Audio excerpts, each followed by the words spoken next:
Hi hello வணக்கம். நான் உங்கள் தோழி பிரீதா. நீங்கள் கேட்டுக்கொண்டிருப்பது விக்ரமாதித்தன் கதைகள். லாஸ்ட் எபிசோடில் போஜராஜன் ரொம்ப ஜாலியாக போய் அந்த சிங்காதனத்தில் உட்காந்து ஆட்சி புரியலான்னு சொல்லி அந்த ஃபஸ்ட்டு படியில் கால் எடுத்து வைக்கும்போது வினோத ரஞ்சித பதுமை அவரை பார்த்து கலகலன்னு சிரித்து இந்த சிங்காதனத்தில் உட்கார அளவுக்கு நீ குவாலிஃபைடா அப்படிங்கிற மாதிரி கேட்குது. அதை கேட்ட உடனே ஒரு நிமிஷம் அப்படியே ஸ்டன்னாகி நின்ன போஜராஜன், இந்த சிங்காதனத்துக்கு உரியவரான அந்த மகாராஜா அவ்வளோ பெரிய ஆளா அப்படின்னா அவரை பற்றி நீயே சொல்ல அப்படின்னு சொல்லி போஜராஜன் கேட்குறாரு. இது வரைக்கும் தான் நம்ம லாஸ்ட் எபிசோடில் பார்த்தோம். இதுக்கப்புறம் என்ன பார்க்க போகிறோம்னா விக்ரமாதித்தன் கதைகளோட 2ஆம் பகுதி. இதில் 32 பதுமைகள் சொல்லிய கதைகளை பற்றி பார்க்க போகிறோம். அதில் முதல் கதை வினோரஞ்சித பதுமை சொல்லிய விக்ரமாதித்தன் பூர்வ கதைகள். நவரத்ன சிங்காதனத்தின் முதற்படிக்கு காவலாகிய வினோத ரஞ்சித பதுமையானது போஜ மகாராஜனையும் நீதிவாக்கிய மந்திரியையும் நோக்கி, கேளுமையா பூமான்களே என்று விக்ரமாதித்தனின் பூர்வ கதைகளை பின்வருமாறு சொல்லத் தொடங்கியது. சந்திரவர்ணன் கதை. நந்தியாபுரம் என்ற கிராமத்தில் சந்திரவர்ணன் என்னும் ஓர் அந்தணன் இருந்து வந்தான். அவன் 4 வேதம், 6 சாஸ்திரம், 14 புராணம், 28 ஆகமம், 64 கலைகள் ஆகியவற்றை கற்று தேர்ச்சி பெற்றிருந்தான். இருந்தும் தான் கற்று அறிந்தவைகளுக்கும் மேலானவற்றை அவன் அறிய விருப்பம் கொண்டவனாக நல்ல குருவை தேடி கிளம்பினான். அவ்விதம் தேசாந்திரியாக சஞ்சரித்து வரும் நாளில் அவன் ஒரு நாள் தாக விடாய் பொறுக்க மாட்டாமல் ஒரு மலையடிவாரத்தில் இருந்த தடாகத்தில் இறங்கி தண்ணீர் பருகி தாகம் தீர்த்து கொண்டான். சிறிது நேரம் அவன் ஆயாசம் தீர அதன் கரையில் இருந்த அரசமரத்தடியில் படுத்தான். அம்மரத்திலே நெடுநாளாய் பிரம்மராட்சசன் என்னும் ரிஷி தவம் செய்து கொண்டிருந்தான். அன்றைய தினம் பிரம்மராட்சசன் தன் அனுஷ்டானத்தை முடித்துக்கொண்டு கண் விழித்து பார்த்தபோது மரத்தடியில் அந்தணன் ஒருவன் படுத்திருப்பதை கண்டான். உடனே குளத்தில் இறங்கி ஸ்நானம் செய்து ஒரு பிராமணனைப் போன்று உருக்கொண்டு அவன் எதிரில் வந்தான். சுவாமி, தாங்கள் யார்? எக்காரணம் கொண்டு திருடர்களும் கொடிய மிருகங்களும் நிறைந்த இவ்வனத்தில் தனியாக வந்துள்ளீர்கள் என்று கேட்டான் பிரம்மராட்சசன். அதை கேட்ட சந்திரவர்ணன், ஐயா, நான் நந்தியாபுரத்தைச் சேர்ந்தவன். நான் சகல சாஸ்திரங்களையும் கற்று தேர்ச்சி பெற்ற போதிலும் நான் கற்றுக்கொள்ளாத விஷயங்கள் கணக்கின்றி இருக்கின்றன. ஆகவே தகுந்த குருவை நாடி என் அறிவை மேலும் விருத்தி செய்து கொள்ள புறப்பட்டு வந்துள்ளேன். தாங்கள் அறிஞர் போல் தோன்றுகின்றது. என்னை தாங்கள் சீடனாக ஏற்றுக்கொள்ளுங்கள் என்று வேண்டினான்.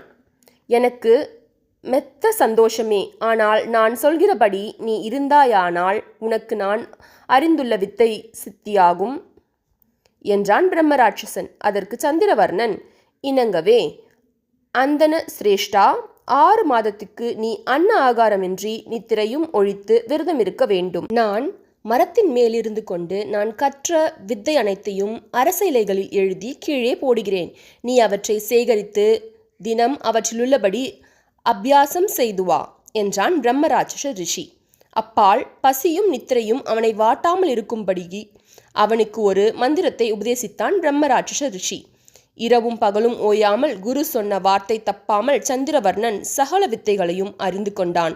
6 மாதம் தவம் முடிந்ததும் தேவலோகத்திலிருந்து புஷ்பக விமானம் வர பிரம்மராட்சசன் சாபம் நீங்கி புறப்பட்டான். அப்போது சந்திரவர்ணனை அருகில் அழைத்து, என் வார்த்தை தப்பாமல் நடந்த நீ வித்தையை கற்றுக்கொண்டாய். இனி உன் நகரம் திரும்பிச் செல். நல்ல பெண்ணை பார்த்து மனம் செய்து கொண்டு குடும்ப வாழ்வில் ஈடுபடு என்று உபதேசித்தான். சந்திரவர்ணன் அங்கிருந்து புறப்பட்டு தன் நகரம் நோக்கி வந்து கொண்டிருக்கும் போது கன்யாபுரி என்ற பட்டணம் வந்தான். அங்கே அலங்காரவல்லி என்னும் தாசி வீட்டின் திண்ணையில் சிறிது இளைப்பாறுவதற்காக அமர்ந்தான். 6 மாதமாக அன்ன ஆகாரமின்றி இருந்தபடியால் அவன் தன்னை மறந்து அங்கே நித்திரையில் ஆழ்ந்து விட்டான். இரவு 10 நாழிகை ஆன சமயம் கோவிலிலே தன் கடமைகளை முடித்துக்கொண்டு திரும்பிய தாசி தன் வீட்டு திண்ணையிலே பிரேதம் போன்று மூச்சு மட்டும் ஓடிக்கொண்டிருக்க அந்தணன் படுத்து கிடப்பதைக் கண்டு பதறிப்போய் அக்கம் பக்கத்தில் இருந்த வைத்தியர்களை கூப்பிட்டாள். அவர்கள் வந்து பார்த்துவிட்டு, அம்மா, அப்பிராமணன் 6 மாதம் ஆகாரமும் நித்திரையுமின்றி இருந்ததால் இப்படி கட்டையாக கிடைக்கிறான். தினமும் 3 வேளை ஒரு படி அரிசி வடித்து அதனுடன் ஒரு படி நெய் கலந்து இவனுடைய உச்சந்தலை முதல் உள்ளங்கால் வரை தடவி வந்தீர்களானால் மயிர்கால்களின் வழியே அன்னம் உட்சென்று பிழைத்தெழுவான் என்றனர். தாசியும் அவ்விதம் 3 நாட்கள் செய்து வர சந்திரவர்ணன் நித்திரை கலந்து எழுந்தான். கண் விழித்ததும் தான் தாசி வீட்டில் இருப்பதை உணர்ந்த அவன் வேகமாக எழுந்து வெளியே சென்றான். அப்போது தாசி குறுக்கே வந்து, சுவாமி, உம்மை மணந்து கொள்ள வேண்டுமென்ற விருப்பத்தினால் 3 நாட்கள் கண்ணை மூடாமல் உம்மை பாதுகாத்து வந்தேன். நீங்கள் இப்படி என்னை திருஷ்கரித்து விட்டு போவது நியாயமா என்று கேட்டாள். ஆனால் சந்திரவர்ணன் அதற்கு இணங்க மறுக்கவே அவள் அந்நகரத்து மன்னனிடம் அழைத்துச் சென்று வழக்காடினாள். சபையில் இருந்த புரோகிதர், அரசே, பிராமண குலத்தில் பிறந்த புருஷர்கள் தங்கள் குலத்தில் அல்லாமல் வேறு குலத்தின் பெண்ணை மணக்க வேண்டுமென்றால் 4 வருணத்தில் உள்ள பெண்களை ஒரே முகூர்த்தத்தில் மணக்க வேண்டுமென சாஸ்திரம் சொல்லியிருக்கிறது என்றார்.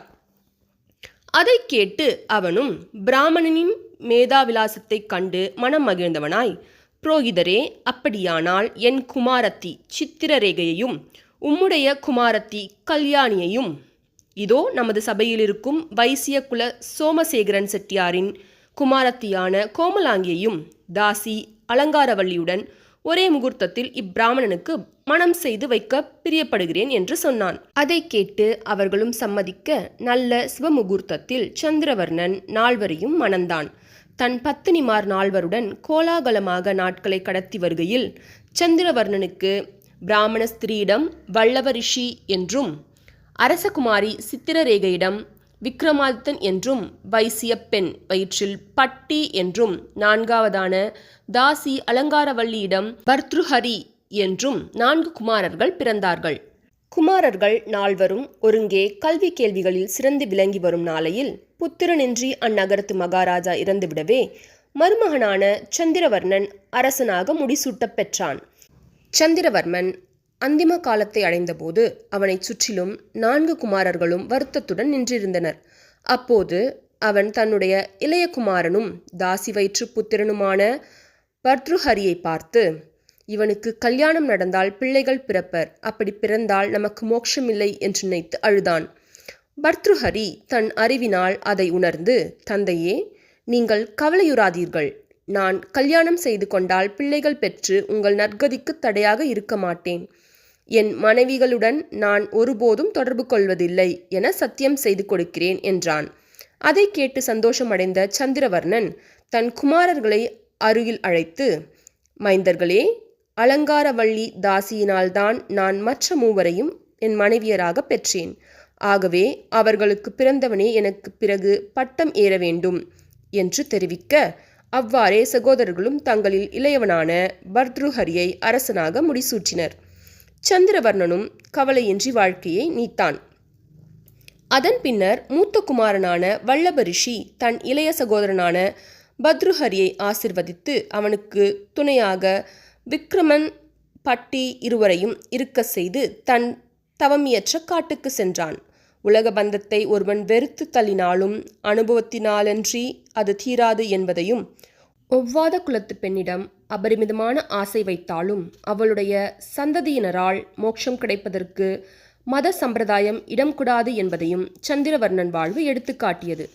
அவனுடைய பிள்ளையான பர்த்ருஹரி அரசப்பிடம் ஏறிய கதையோ, அதிகார பதவி வகிப்பவன் தன் சந்ததியின் மீது கருத்து செலுத்தக்கூடாது என்பதை நினைவுறுத்தியது. வல்லப ரிஷியின் துறவரமோ, பெண்ணின் குமாரனுக்கு அரசாள உரிமை இருந்தாலும் தவம் செய்ய வேண்டுமே தவிர நாட்டை அரசாள்வது அதர்மமாகும் என்று குறிப்பிட்டது. ஓகே, நெக்ஸ்ட் எபிசோடில் ஒரு பதுமையும் அவங்க விக்ரமாதித்த ராஜாவை பற்றி என்னென்ன கதைகள் சொல்ல போகிறாங்க அப்படிங்கிறத பார்க்கலாம். அதுவரை இணைந்திருங்கள். நான் உங்கள் தோழி பிரீதா. Tata, bye bye.